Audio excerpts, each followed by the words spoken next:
소설책이라고 하면 얼마나 재밌고 지루하지도 않고 함께 볼 수 있는데 성경은 펴면 얼마나 따분하고 지루한지 한 장도 못 읽어서 하품이 나오고 그냥 또 눈꺼풀이 내려오는 경우를 종종 봅니다. 왜 하나님이 우리 믿는 사람들에게, 많은 사람들에게 예수 그리스도를 알리는 책이 성경인데 쉽게 그리고 아주 간단하게 설명한 걸 왜 그렇게 복잡하고 어렵고 했는지 이해가 안 갈 때가 참 많습니다. 성경은 누구나 읽을 수 있지만 누구나 다 깨닫게 열어주신 책은 결코 아닙니다. 성경은 비밀입니다. 자, 골로새서 먼저 우리 보겠습니다.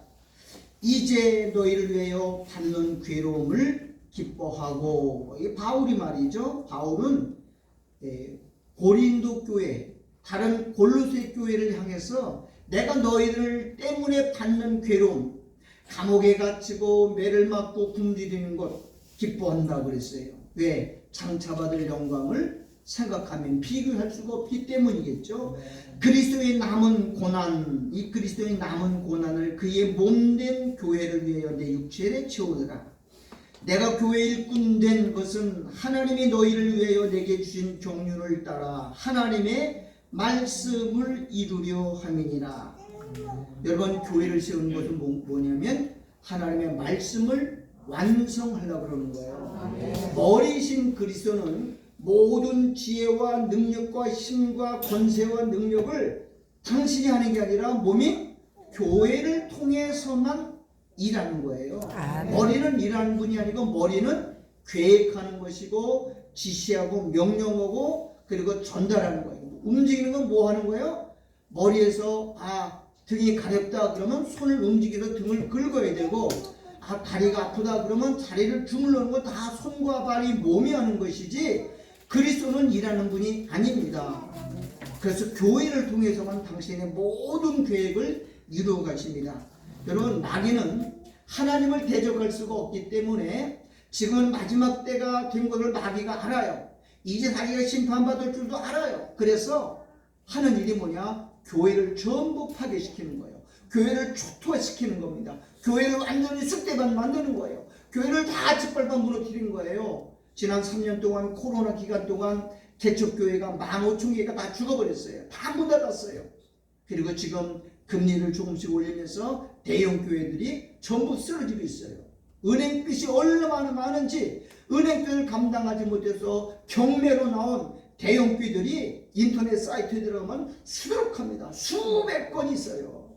이거 다 무너지는 거예요. 왜 그러죠?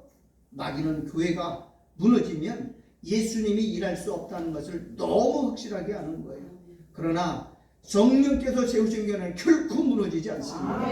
음부의 권세를 이긴다고 성경은 말합니다. 사람이 숫자가 중요한 게 아니에요. 건물 크기가 중요한 게 아니에요. 사람들은 뭐 크면 다 아닙니다. 큰 교회가 넘어가는 걸 보면 이거 아무것도 아니구나. 하나님 나라는 숫자에 있지 않습니다. 하나님 작은 교회를 통해서 하나님의 영광을 드러낸다는 거죠. 26절, 이 비밀은 만대와 만세로부터 오므로 감췄던 것인데, 만세 전부터, 만대로부터, 창세 전부터 지금까지 감춘 비밀이 있는데 이제는 그의 성도들에게 나타났고, 그의 성도들은 교회입니다. 몸된 교회죠. 그는 예수 그리스도고 그의 성도들은 교회에 나타났고, 27절, 하나님이 그들로 하여금 이 비밀의 영광이 이방인 가운데 어떻게 풍성한 것을 알게 하려 하십니다. 이 비밀은 뭐라고요? 너희 안에 계신 그리스도니 곧 영광의 소망이라 그랬습니다. 자, 비밀이 있어요. 수천 년 전부터, 아니 창세 전부터 영원한 때부터 감추고 숨겨놓고 덮어놓은 비밀이 하나 있는데 그게 뭐냐? 그리스도라고 성경은 말합니다. 마태복음 16장 2절에 이에 제자들을 경계하사 자기가 그리스도인 것을 아무에게도 이르지 말라 하시니라 그랬어요. 따라합시다. 예수는 그리스도다. 이게 성경의 비밀이에요. 자, 여기 내가 칠판을 가지고 썼는데 여러분 오늘 동영로 배우니까 이건 절대 한번 따라합시다. 예수는 그리스도다. 예수는 그리스도다. 예수가 아닙니다. 예수는 공개됐어요. 드러났어요. 모든 만국에 전파됐어요. 예수 모르는 사람은 없어요. 그런데 예수가 뭐다고요? 그리스도라. 그리스도는 뭐냐? 따라합시다. 기름 부음 받은 자. 기름 부음 받은 한국말로 하면 예수는 그리스도는 뭐냐? 기름 부음 받은 자예요. 이거를 히브리 말로 말하면 메시아입니다. 메시아는 뭐냐? 구원자요 왕이라는 말로 쓰는 거죠. 우리의 왕이시여, 우리의 구원자여, 그거 메시아입니다. 메시아. 이걸 한문으로 쓰면 그리스도는 기독교 또는 그리스도교라고 말합니다. 자, 성경에서 기름 부음 받은 자라고 하면은 세 사람이 있어요. 왕과 제사장과 선지자가 있어요. 자, 예수는 뭐냐? 예수는 왕입니다. 아멘. 예수는 제사장입니다. 아멘. 예수는 선지자입니다. 이 세 가지가 예수님이 기본 사역이에요. 그럼 선지자는 뭐 하는 사람이냐? 의인은 없나니 하나도 없다 그랬어요. 모든 인류는 태어나면서부터 뭐야? 죄인이에요. 그래서 뭐부터 가르쳐줘요? 너희는 죄다. 선지자는 뭐 하는 사람이야? 죄를 지적하고 죄를 책망하고 죄를 경고하고 죄를 까발리는 거예요. 그래서 선지자들은 항상 쓴소리 하는 사람이에요. 회개! 너 잘못했어.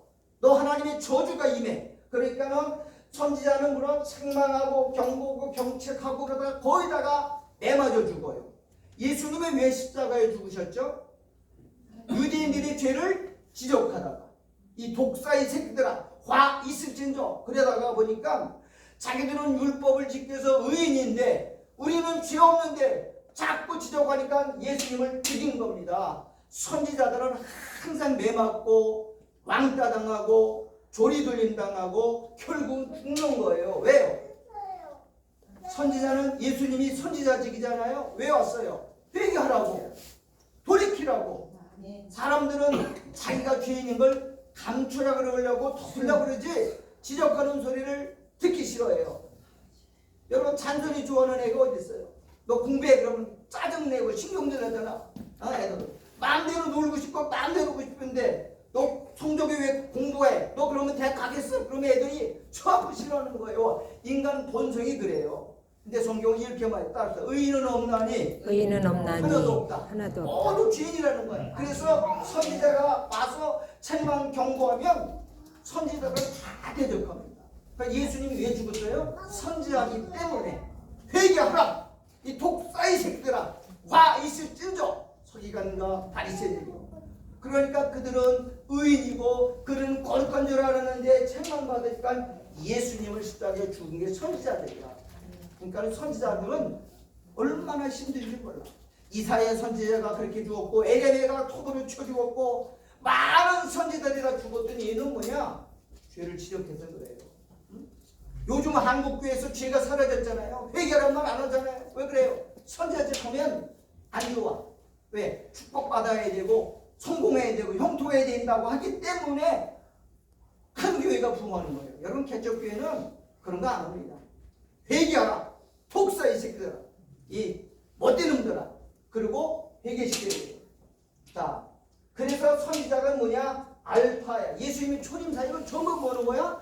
사복음서 보면 예수님이 전부 경고하는 거고 책망하는 거고 죄를 지적하는 거고 까발리는 거예요. 그래서 가는 데마다 매를 맞고 도망다니고 죽었던 겁니다. 선지자직은 외로운 거예요. 두 번째 기름 부음은 사람이 제사장이에요. 제사장은 뭐는 거냐? 제사 드리는 사람. 뭐 때문에? 죄 때문에. 그런데 죄인이 오면 어떻게 해요? 사랑해주고 용서해주고 이해해주고 관용해주고 은혜를 주고 품어주고 포용해줘야 돼요. 선지자들은 제사장들은 가슴이 넓어야 돼요. 그래서 나이가 30세가 되지 않으면 기름 부음 못 받아요. 아버지가 제사장이 아니면 내가 제사장이 못 돼요. 왜? 70이기 때문에.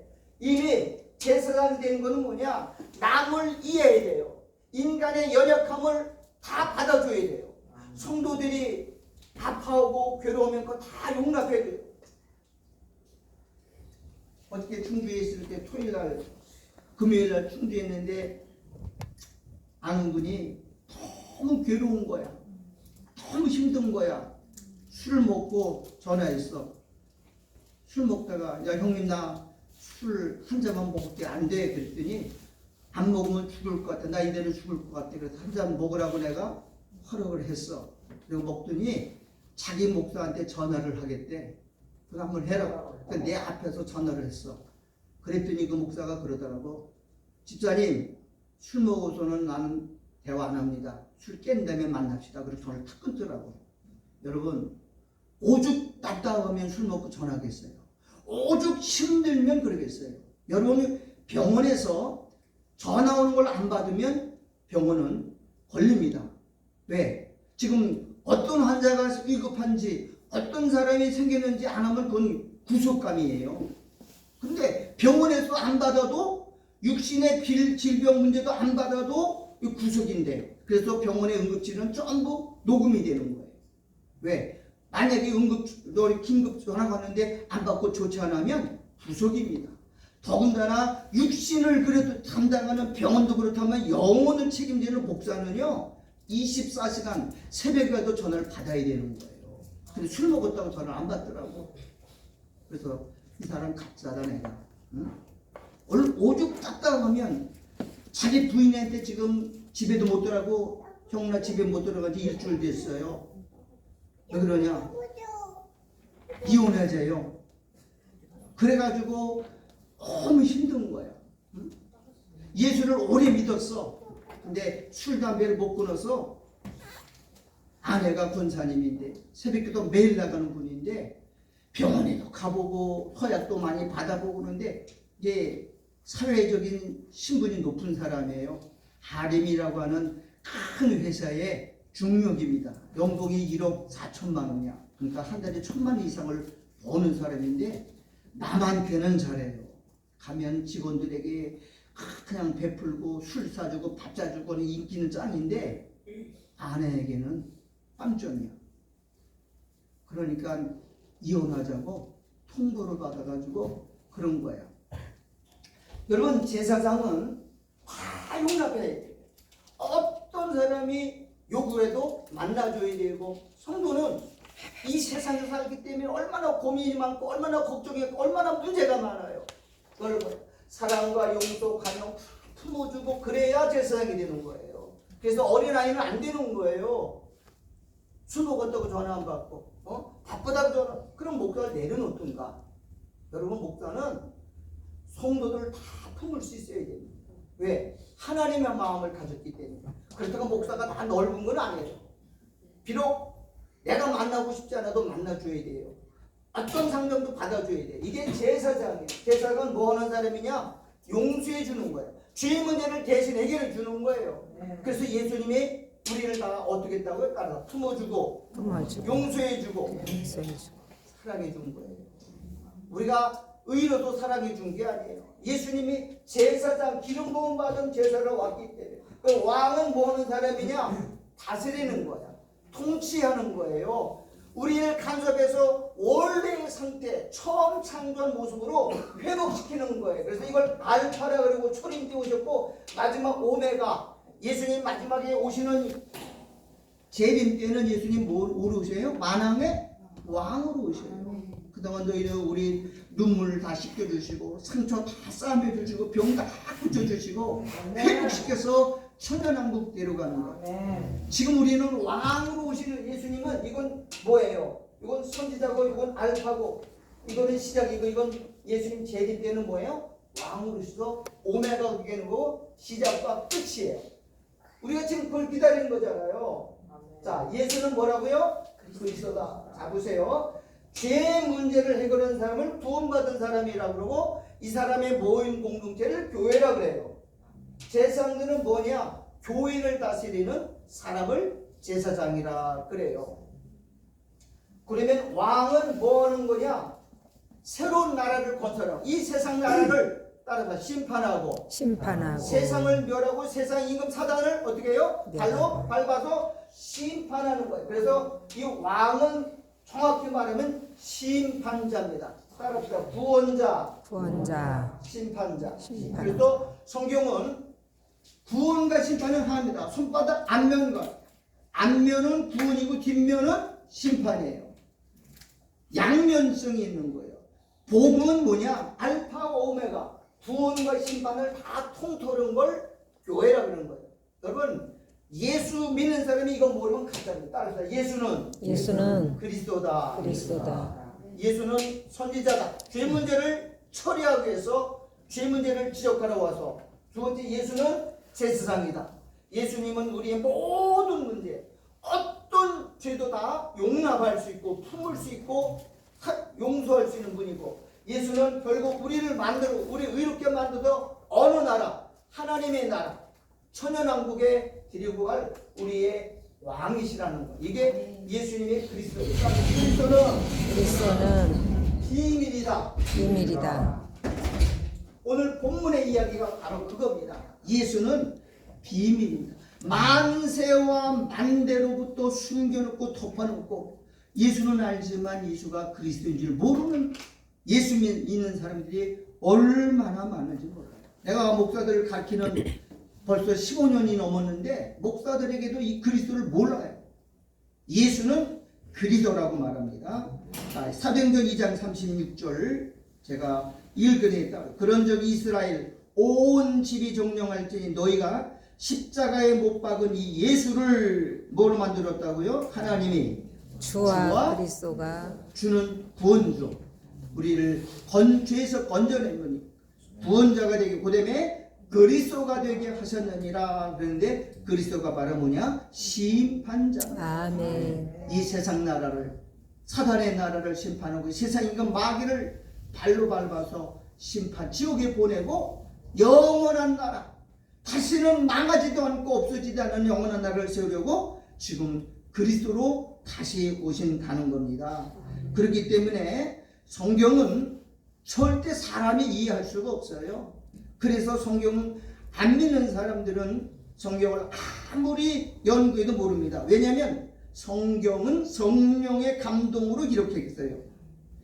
성령으로 감동됐다는 것은 성령 받지 않은 사람은 절대로 이해할 수도 없고 깨달을 수도 없고 알 수가 없다는 말이에요. 그래서 성경은 비밀이에요. 자, 예수님은 이 땅에 오신 목적이 따라서 자기 백성을, 누구 백성? 내 백성이지. 내 백성 아닌 사람도 있고 자기 백성을 저희 주에서 구원하러 오셨다고요. 그러니까 예수님 오면 둘로 갈라져요. 자기 백성과 자기 백성 아닌 사람이 있어요. 너희가 있어. 너희는 하나님의 비밀을 알지만 저희는 알지 못한다. 너희와 저희로 쫙 갈라지는 거예요. 예수님은 영으로 오셨는데 두 종류의 사람이 있어요. 영에 속한 사람과 육에 속한 사람이 있어요. 영에 속한 사람은 예수를 알아보고 예수를 영접하고 예수를 이해하지만 육에 속한 사람은 절대로 예수를 모르는 거예요. 요한복음 6장 굉장히 중요한 장인데 지금 오병 이후의 맨 마지막 결론 부분이 오늘 본문의 내용이잖아요. 본문 내용은 전부 예수가 메시아라고 믿고 따라왔는데, 그래서 예수님을 왕이라고 영접하려고 그러는데 예수님은 거절한 거예요. 그리고 예수님은 내 나라는 이 나라에 속한 게 아니다. 그리고 도망가셨어요. 그때 예수님이 지금 오늘 본문에서 그러죠. 여러분, 예수님은 나는 영이다. 살리는 것은 뭐라고 그랬어요? 영이고 육은 무익하다. 그런데 유대인들은 예수님이 기적을 베푸는 거 보고, 오병이어 기적을 베푸는 걸 보고 예수는 왕 삼으려고 그랬어요. 왜? 예수님을 정치적인 메시아, 경제적인 메시아다. 이분이 왕이 되면 먹는 문제, 빵 문제는 해결되겠구나. 예수님이 우리의 왕이 되면 로마 나라로부터 우리를 해방시켜서 우리를 노예로부터 해방시켜줄 때구나. 전부 육적인 문제를 가지고 예수님을 맞이한 겁니다. 근데 예수님은 이스라엘 문제, 정치적인 메시아로 온 게 아니에요. 경제적인 문제 해결을 온 게 아니에요. 예수님은 영적인 문제 해결하러 오신 분이에요. 그 영적인 문제가 죄와 사망으로부터 건져는 거예요. 여러분, 로마에서 해방된다고 죄 문제가 해결되나요? 먹는 문제 해결된다고 우리가 지옥 안 가나요? 죄가 해결되려면 영혼은 지옥이에요. 그래서 영적인 문제 해결하려고 하는데 유대인들은 예수님을 육적인 메시아로, 정치적인 메시아로, 로마로부터 우리나라를 해방시키고 다윗처럼 아주 강력한 나라를 세워서 잘 먹고 잘 살게 해주는 곳으로 착각한 겁니다. 여러분, 이 세상은 우리의 소망이 아닙니다. 우리에게는 하늘나라가 소망입니다. 이 세상은 심판받고 불에 타 없어질 나라고 망할 나라지, 이 세상에 잘 먹고 사는 것은 복음이 아니라는 것을 성경은 분명히 말하고 있어요. 히브리서 2장 14절부터 읽어보겠습니다. 자녀들은 혈과 육에 함께 속해 있으며 그들 또한 한 모양으로 예수님도 똑같은 우리의 육체의 모습으로 혈육에 함께 속하심은 예수님이 왜 육체를 입고 오셨느냐? 사망으로 말미암아 사망의 세력을 잡은 자 곧 누구를? 마귀를 없이 하신, 마귀 심판하러 오신 거예요. 또 죽기를 무수함으로 일생에 매어 종로로 타는 모든 자들을 놓아주려 하심이니, 모든 인간들은 누구의 종이에요? 마귀의 종로로 돼요. 근데 왜 종로 돼요? 죽을까봐 마귀한테 빌고 마귀에게 우상 숭배하고. 그런데 이는 그랬어요. 이는 실로 천사들을 붙들어 주려 하심이 아니요 오직 아브라함의 자손을 붙들어 주려 하심이라. 예수님이 천사를 구원하려고 이 땅에 오신 게 아니고 누구요? 사단에 포로된 아브라함의 후손. 이스라엘 백성들은 아브라함의 후손이고 선민이기 때문에 자기들은 죄 없다고 생각한 거예요. 그래서 예수가 죄를 지적하면 회개하지 않고 오히려 예수님을 잡아먹으려고 예수님께 대들었고, 예수님을 결국은 팔아서 십자가에 못 박아 죽였던 것입니다. 여러분, 오늘 우리들도 마찬가지죠. 예수는 비밀이 아니고 그리스도가 비밀입니다. 예수는 모든 사람이 알아. 그런데 그리스도는 성령 받지 않으면 절대로 예수 그리스도가 누군지를 모르게 됐어요. 성령 받은 사람들만 영에 속한 사람이에요. 교회 다녀도 직분이 장로가 목사가 돼도 성령 받지 않으면 다 어디에 속했어요? 육에 속한 자입니다. 그러니까 딱만 얘기하는 거야. 그러면 세상에서 잘 먹고 잘 사는 것만 얘기하는 거예요. 여러분, 십자가의 길은 그리스도와 상관관계가 있음을 알아야 됩니다. 그래서 메시아가 오면은 모든 문제가 해결돼요. 예수님 다 제대할 때는 뭘로 오시는 거예요? 메시아로 오시는 건 메시아.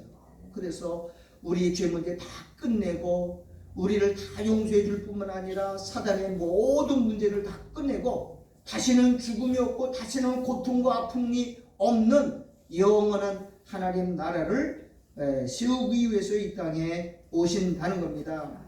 예수님은 영의 문제를 해결하기 위해서 죄와 사망의 문제를 해결하기 위해서 이 땅에 오셨는데, 유대인들은 먹는 문제 해결해주고 로마로부터 해방시키는 문제를 해결하고 줬기 때문에 결국은 예수님을 다 떠나게 된 겁니다.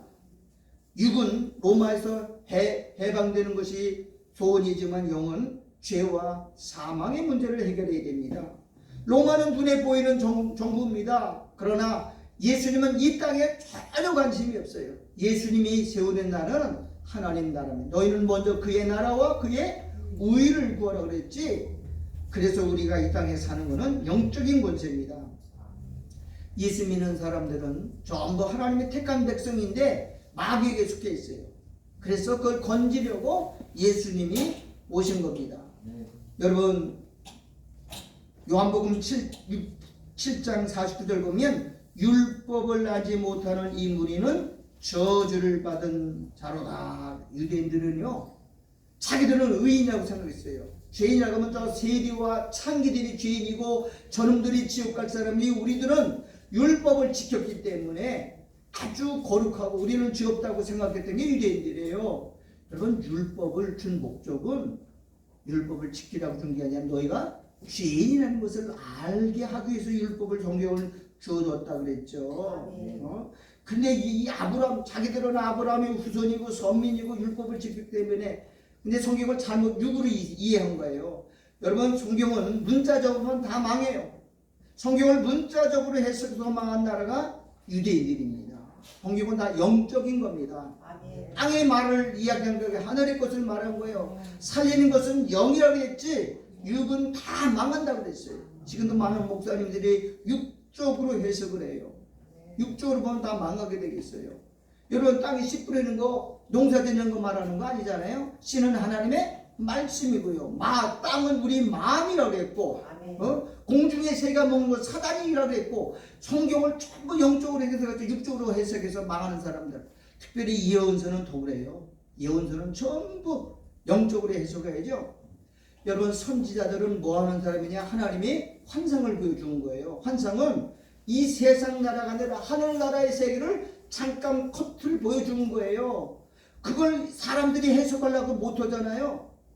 느부갓네살이 꿈꿨는데 하늘나라의 거리 어떻게 해석해요? 다니엘이 해석하잖아. 바로왕이 꿈을 꿨는데 뭐 흉한 홍수가 살찐 홍아지를 잡아먹고 이게 전부 하늘나라의 거를 보여준 건데 해석을 못하는 거예요. 근데 요셉이 해석하잖아. 영에 속한 사람만 해석하는 거예요. 여러분 공부 많이 했다고 지식이 있다고 학자가 되고 교수가 됐다고 성경 해석하는 게 아니에요. 성령 받지 않으면 성경을 절대로 인간이 해석할 수가 없어요. 그래서 한국의 신학이 다 무너지는 거예요. 교수들이 공부하고 유학 갔다 오고 그거 가지고 교수하고 그리고 학생 가르치기 때문에 전부 인본주의가 세상을 뒤덮었다고 해요. 성경은 사람이 해석하는 게 아니에요. 영에 감동된 사람들이 성령의 감동으로 해석해서 풀어줘야지 전부 영적인 겁니다. 성경은 이스라엘 백성을 둘로 나눴어요. 아브라함의 혈통적인 유대인과 영적으로 거듭난 영적인 아브라함의 후손이 있어요. 그것을 이면적 유대인이고 표면적 유대인이라고 바울은 말했어요. 표면적 유대인은 혈통적으로 그냥 아브라함의 후손이에요. 이스라엘 전체가 지금 다 혈통적인 아브라함이에요. 그 중에서 성령 받고 거듭난 사람이 이면적 유대인이에요. 왜? 그 사람들이 하나님 백성이잖아요.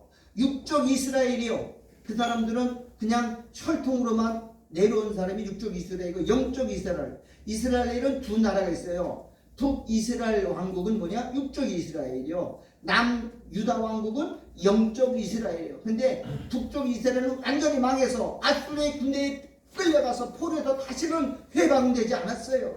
남유다는 영적인 이스라엘이기 때문에 포로를 끌려갔지만 다시 70년 만에 다시 돌아와서 회복시키잖아요. 이 비밀을 알아야 됩니다. 그렇기 때문에 육적 이스라엘은 전부 누구의 소속이냐? 마귀의 소속이에요. 너희는 너희 아비 마귀에게서 났으니 라고 예수님이 요한복음 8장 44절에서 언급하고 있어요. 육적 유대인들은 지금 다 마귀의 자손입니다. 여러분 이스라엘 나라 지금 전쟁하잖아요. 지금 가자 지금 이 가자가 팔레스타인이에요. 팔레스타인. 누구의 후손이에요? 이스마엘의 후손이고요.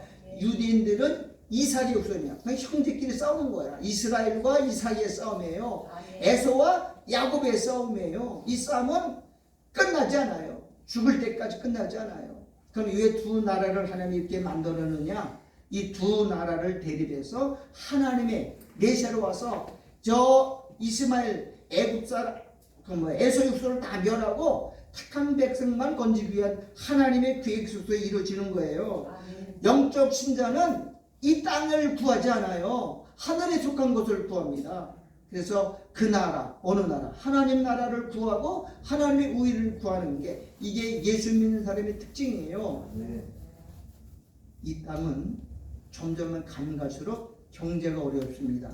정치적으로 다 무너집니다. 앞으로 전 세계는 공산화되거든요. 그건 성경에 예언되어 있고 약속되어 있는 거예요.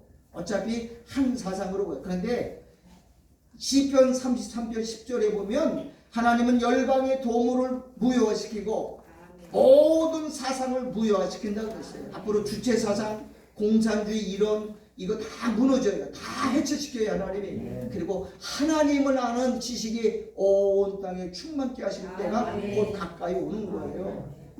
그래서 저는 목사들에게 깨우치는 게 있어요. 세상 것 구하지 말고 영적인 구하고 하나님의 나라가 오면 물건은 다 책임지게 돼 있어요. 지금 마지막 세계가 이렇게 소용돌이 나서 복음의 닫힘 같죠. 하나님은 이렇게 말하셨어요. 한번 열면 절대로 닫을 사람도 없고 하나님 한번 열면 하나님 한번 닫으면 누구도 못 여는 이게 복음의 문을 말하거든요. 복음은 하나님이 때가 되면 열어서 3년 반 동안 1200일 동안 전 세계에다가 영원한 복음 다 퍼뜨리고 그리고 심판하셔요. 복음 전하면 누가 돌아요? 택한 백성들 다 돌아와요. 아모스도 9장 9절에는 한 알갱이라도 땅에 떨어지지 않고 한 영혼도 내가 잃어버리지 않는다. 하나님이 창세전에 예정하고 택한 사람은 한 사람도 다 구원시켜요. 아멘. 그렇기 때문에 걱정할 필요가 없고요. 그래서 복음을 전해야 되는 거예요. 복음은 사람이 하는 게 아니에요. 따라서 성령이 하신다. 복음의 주체는 누구죠? 성령이에요. 오직 성령이 너에게 임하시면 너희가 권능을 받고 예루살렘과 온 유대와 사마리아와 땅까지 내 증인. 그럼 성령이 임하면 뭐가 되는 거예요? 복음을 전하는 증인이 되는 거예요. 그러니까 성령 없으면 인간이 아무리 공부 많이 하고 아무리 성경을 읽고 노력해도 안 되는 거예요. 초림 때 온 영은 무슨 영이냐? 따라서 보혜사의 영. 이 보혜상이 와가지고 예수가 온 땅에 전파됐어요. 이게 초림이에요. 초림. 예루살렘과 온 유다와 사마리아와 땅까지 복음이 쫙 전했어. 이미 복음의 세계가 되는데 마귀가 이를 알고 이제는 복음을 다 문 닫아버려요. 집집마다 문 닫아버리고 다 국경마다 다 봉쇄시켜놨어요. 근데 하나님을 다시 열어요. 그래서 뭘 보냐? 영원한 복음을 전하기 위해서 누가 와야 되느냐? 7명이 와야 돼요. 왜? 성령이 와야 증인이 되거든요. 사람이 증거하는 거 아니에요. 보혜상이 오면 예수를 증거, 십자가를 증거했고, 그 다음에 7명이 오면 예수님의 부활의 능력을 증거하는 거예요. 그래서 다 택한 백성들을 구원하는 게 하나님 나라예요. 지금은 마지막 때입니다. 마지막 때는요, 갑절의 영감을 주는데 그 갑절의 영감이, 갑절의 영을 가진 성령이 7명이고 그것이 늦은 비 성령이에요. 그래서 이른 밑에는 파종하고 씨를 뿌리는 복음을 전 세계에 전했다고 한다면 다시 오시는 7명 갑절의 영은 뭐냐? 수사는 영혼들이 다 전 세계 백성을 거두들이는, 그래서 알곡을 모아 천곡 천연곡에 들어가게 하는 복음을 전하는 건데 그날이 가까운 거예요.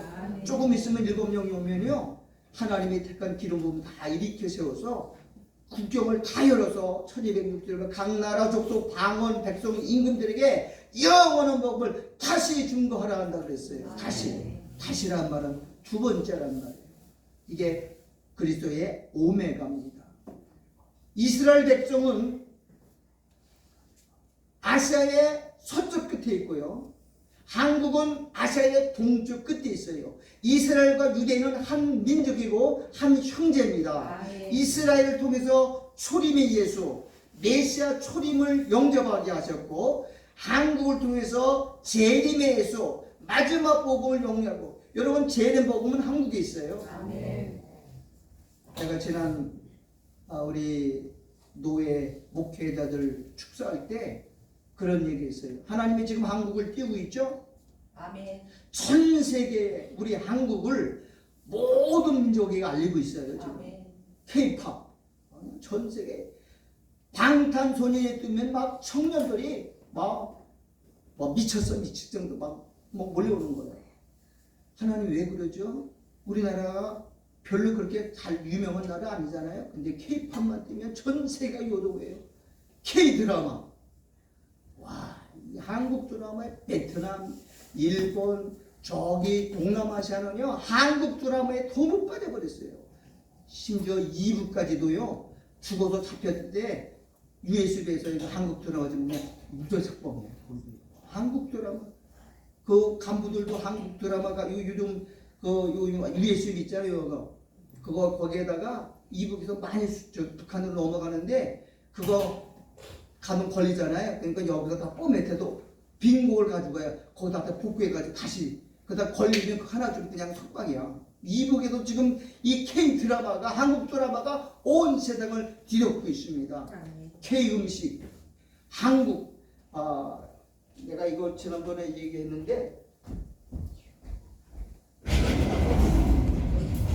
세 가지 한, 아, 비 요거 알아요?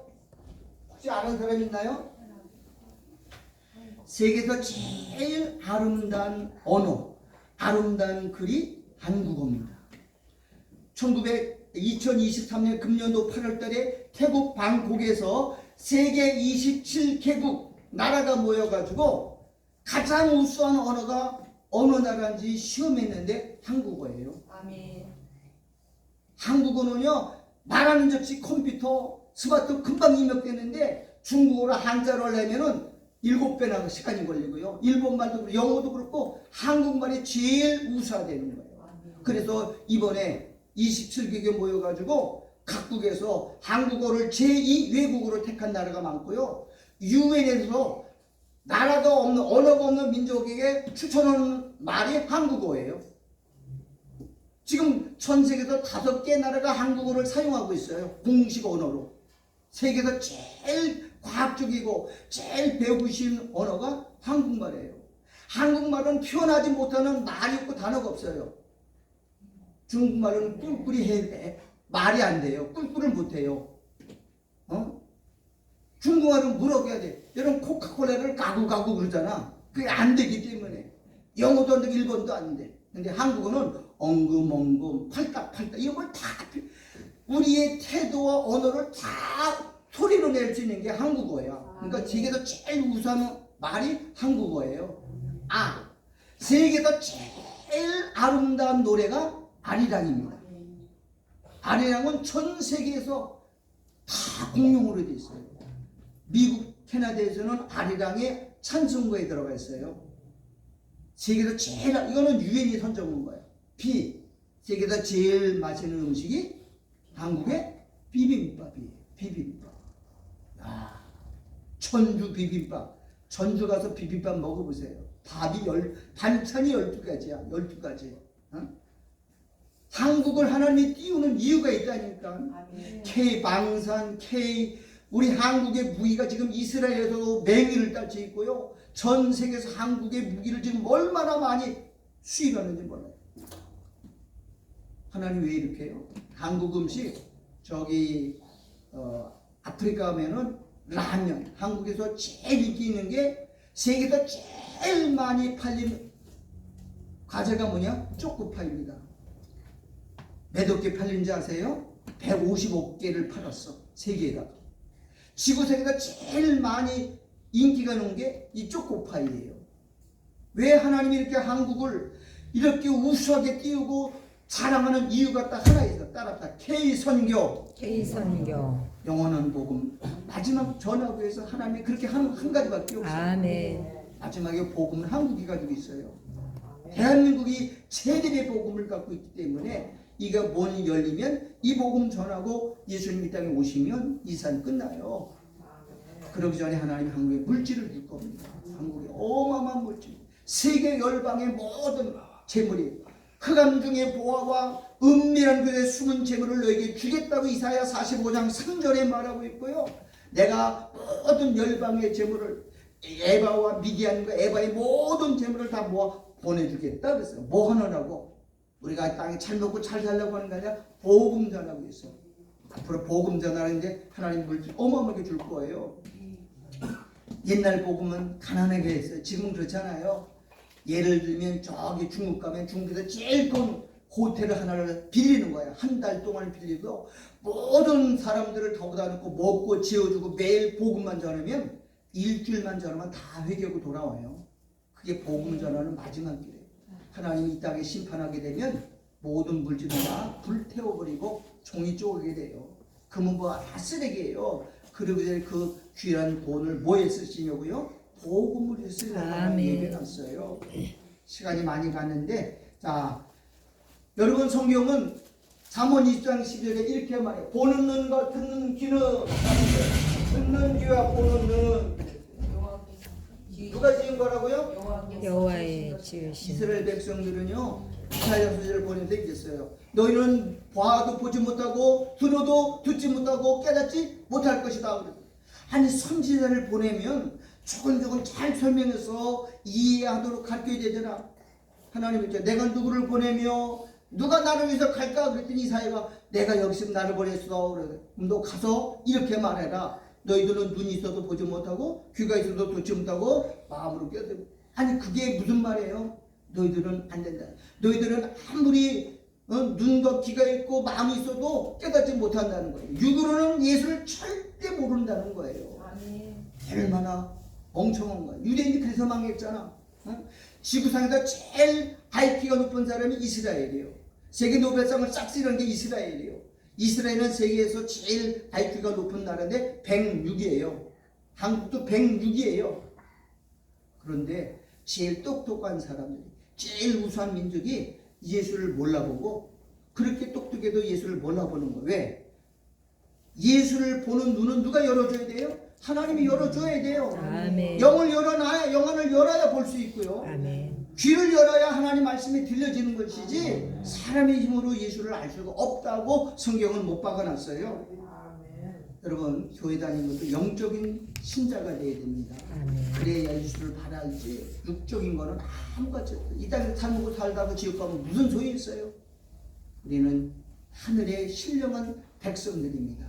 그래서 우리 예수를 믿고 이제 자꾸 예수님 오시게 되면 영적인 신자만 구별되는 거예요. 아멘. 그들만 휴거되는 거고, 아멘. 그들만 예체로 가는 것이지, 아멘. 땅에 소망을 두는 사람 땅과 함께 다 멸망당하게 돼 있어요.